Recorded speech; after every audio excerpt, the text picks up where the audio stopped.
To coffee with శోభా. ఇది ఎప్పుడు పెట్టారు? జస్ట్ ఇప్పుడే పెట్టాం సార్. చిన్నప్పుడు మనమంతా ఇదంతా ఎగ్జామ్స్ లో గానీ చాలా వరకు భయపడి ఇవన్నీ చేసే ఉంటాము. Fill in the blanks. అట్నా ఈ గురించి చాలా పర్సనల్ గా చాలా ఫన్నీగా ఉంటది అనమాట. సో ఇదేదో తేడాగా ఉన్నట్టుంది. ఆ బ్లాంక్ అయితే ఫిల్ చేస్తావా? చలో why not? Okay, first question. Keerthi గారు మీ ఆయనతో డాష్ చేసినప్పుడు హ్యాపీగా ఫీల్ అవుతారు. ఏమిటండి మీరు మాట్లాడేది? కీర్తి గారు గొడవ చేసినప్పుడు ఆయనతో హ్యాపీగా ఫీల్ అవుతారంట. ఇది అంతేనా? నేను ఇంకేదో అనుకుని జడుచుకుంటాను. కీర్తి గారు ఖాళీగా ఉన్నప్పుడు డాష్ అదే పని మీద ఉంటారు. నీకేమైనా పిచ్చా? ఏం మాట్లాడుతున్నావు నువ్వు?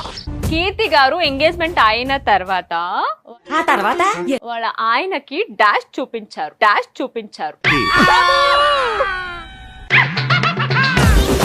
ఏమిటండి? ఏమిటా పని?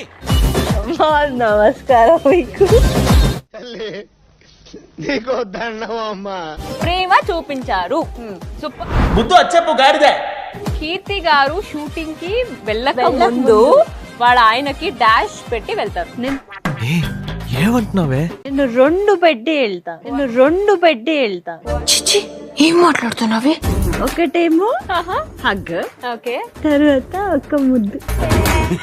గుంట మంచి పొంగు మీద ఉంది. కీర్తి గారు ప్రతిరోజు డాష్ చూస్తే గాని నిద్రపోరు. బాబోయ్, కామ పిశాచిలా ఉంది. కీర్తి గారికి వాళ్ళ ఆయనలో డాష్ అంటే పిచ్చి. విన్నావా?